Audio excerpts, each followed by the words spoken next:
Good afternoon, everybody. Welcome to the Cabinet meeting of Melton Borough Council. Members are reminded that we will be using the audio-visual system this afternoon, and the meeting will be streamed live on YouTube. Members are asked to raise their hands in the usual way to indicate they wish to speak and to use their microphone when speaking for the benefit of all present. Please switch mobile phones to silent. I will now provide a reminder of the evacuation procedures for members who have not been here before. In the event of having to evacuate the council chamber, please leave by one of the 6 emergency exits around the sides of the chamber. Please assemble at the far side of the front car park nearest to the country park entrance. Officers will be on hand to assist persons who require assistance. The meeting is a public meeting, and there is legislation that allows the public to film, record or use social media at a council meeting. This must not be disruptive to the good order of the meeting, nor to include any filming or recording of the public seating area. We now move on to the agenda proper. Apologies for absence. We have received 2. Margaret Glancy's on holiday, and regrettably Sarah is very ill. So, but we are quorate. So now move on to the minutes. I propose the minutes as being correct from the chair. Do I have a seconder? Thank you. Can we move on from the minutes? No. Thank you. Good. Declarations of interest. Has anybody got any new declarations of interest? Okay. Fine. Thank you. Matters referred from Scrutiny Committee, item 4. There are no matters referred from Scrutiny Committee. We now move on to item 5, the housing regulation update. Now, I did say in a note to everybody earlier that I thought this was a very good document. I thank the officers for preparing it. It's further evidence that we are progressively dealing with a number of issues that have been obtaining in this area for some years, and that's a very good thing that we're getting to grips with it. And I draw your attention in particular to the creation of the Landlord Assurance Board, which is a particularly good feature of further developments, because it's going to help us to be accountable to outside scrutiny, but also to our tenants. I'll invite Director Michelle to make any comments you wish to make, and then perhaps questions if you have any. Thank you very much. So as you recall, Scrutiny Committee had a look at our regulatory readiness a few months ago, and they'll do so again in April. But it's really important as a cabinet that you have oversight and ability to see the journey that we're on. I think an important point is that we are still on a journey, and what this report does is it gives a real sense of the areas that we are doing well, the areas that we've really improved and strengthened, but also the challenges and the gaps that we still face.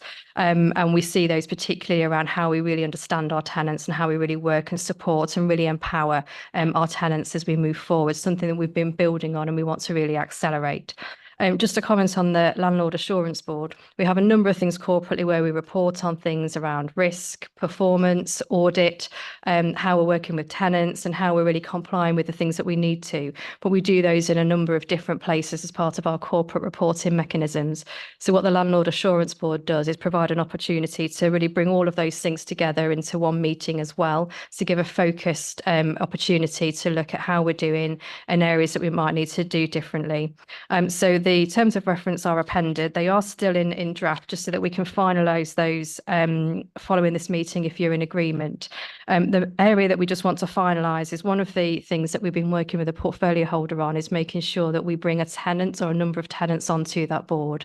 It's really, really important, if we're to take our engagement with the tenants seriously, that they have a place around that table. And we're keen to work with a national organisation known as the Tenant Participation Advisory Service to help us in how we best engage tenants in that process, but then also how we support and train them to do so. So we would finalise that element outside of this, but we'd be keen to get the board established as soon as possible, and hope that it's a really good opportunity to bring all of that knowledge and insight into one place. And certainly we expect that's something the regulator would want to see when they come to see how we're doing. So happy to pause there and take any questions. Thank you.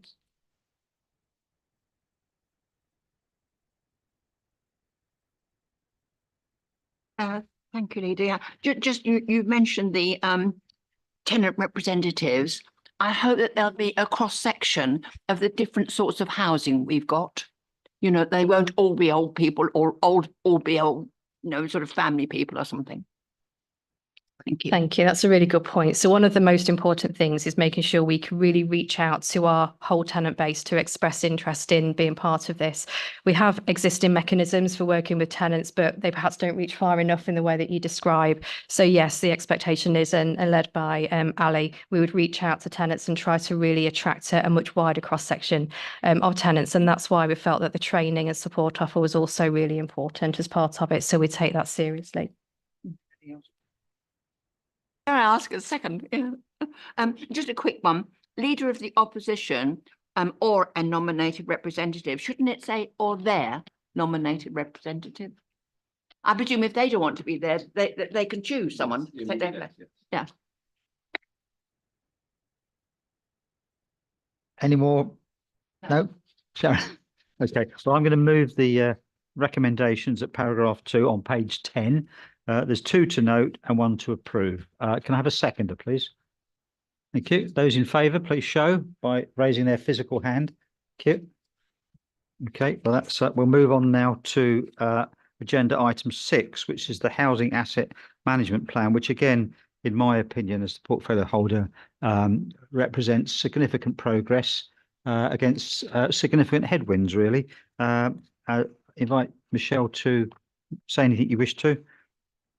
Thank you. So we've had the housing asset management plan in place for a year now, and it supports the delivery of the long-term HRA business plan. It's a really important document because what it does is it really helps us to set and then deliver on our capital programmes, so investments in tenants' homes, how we're going to do that and how we manage the finances that we've got to do so. We always committed when we established the asset management plan to do an annual refresh. So that's not an annual overhaul. It's an opportunity to reflect on the progress made, progress against particular actions, and then update the action plan and also update the financial projections, because the housing sector is always facing uncertainties and changes around its finances, as well as local government as a whole. And just to give an example, last year the increase on rents was capped, and that had quite a significant impact on our overall financial position. The plan this year is prudent in the sense that it has responded to some of those commitments made last year around really understanding things like the state of garages, the condition of non-traditional homes, and some of the things that we might want to do around energy efficiency, but it doesn't overcommit us. So whilst we've set budgets aside for things like improving or really understanding where we could develop or dispose of garage sites, we haven't overcommitted in terms of investing in other things, because we know we need to manage our finances carefully. And that's something that we'll make sure we do over the next few months.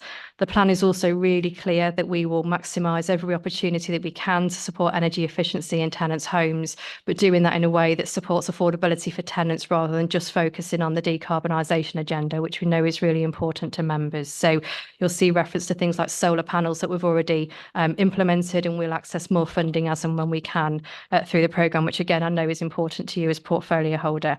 So what we've done within the report, you'll see at section 6, it sets out what's new, and those what's new sections are embedded into the refreshed asset management plan. And you'll also see an update in terms of the financial projections for the HRA more generally. And the main message there is that it remains tight. It means that we need to continue to manage resources carefully, but we are doing so in a really planned way. And this plan is absolutely crucial for making sure that we've got a really good grip on finances. And it certainly makes budget setting an awful lot easier than it had been in previous years. We do have a responsibility to make sure that we don't go into a deficit position in the HRA, and you'll see within the report that as we look to sort of year 12, we've got a risk at the present time. We're not worried about that because we've got sufficient time to work through, and as I said earlier, things are always changing. But just want to make you aware that we will update that every year and give you any awareness of any changes that you need to be concerned about that need us to adjust the programme. So overall, really, really positive, huge amounts of work from the team, and yeah, really proud to bring the updates here this evening. So again, happy to take questions. Thank you.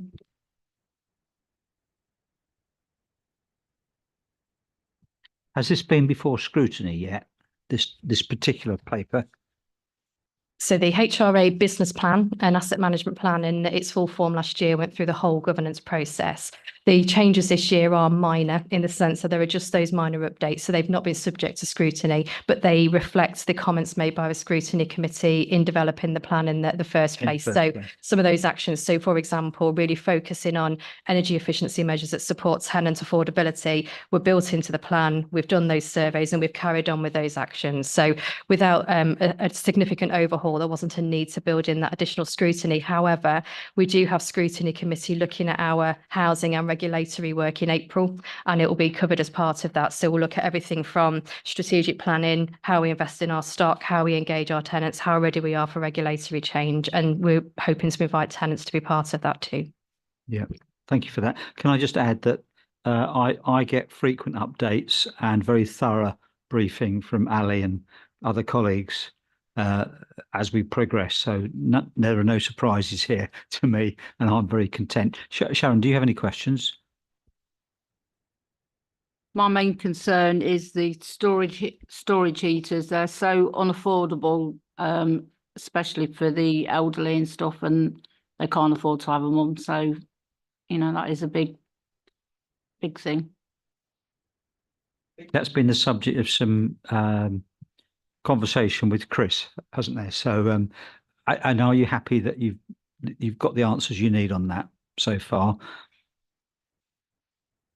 It did update us on the programme that's set out, but of course, when the elderly can't afford to have the heating on, and it's like 3 years down the line, and to them that's a long time. So, I mean, just to comment on that, and I might bring Chris in just to comment further in a moment, but there was a commitment made again from engaging scrutiny and tenants in the development of the original asset management plan. Storage heaters, we know, are more expensive to run, and there was a commitment to accelerate replacing those with more affordable forms of heating. So I don't have the real-time data of progress on that programme, but I'm more than happy to ask Chris to comment if that would be helpful, Chair. We should bring it back in some form, perhaps to myself and informally with members initially, and then see how the 3-year dimension can be reduced, if it can be, and if it can't be, what else we can do to help these people. I think that's the whether it might be signposting them to getting heating benefits of some sort, but it's certainly something we shouldn't ignore. Pat, have you got anything to ask? Sorry. And the only thing I think of is when there perhaps looks as though there's not a need for garages. We know that car ownership is increasing all the time, you know, so there might not be a need now, but please make allowances for a few years down the line, because there might be a bigger need.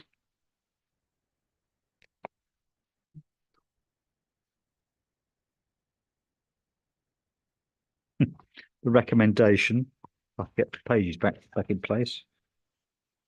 Page 32, isn't it? Just my age. Yeah, so we've got one to note and one to endorse. Now that technically is not approving, endorsing. It's just. I think it's worth even vote, I think, just complete this, but yeah. Yeah. Not the same as approving. Yeah. Okay. So I'll move both of those recommendations. Have a seconder. Thank you. 2 seconders. All those in favour? Any against? No. So that's that item finished. Well, that was a bit of a lengthy meet. I think we've finished, haven't we? Yes. Declare the meeting closed. Sorry it went on for so long. And we didn't have a break halfway through. No, nobody fainted today.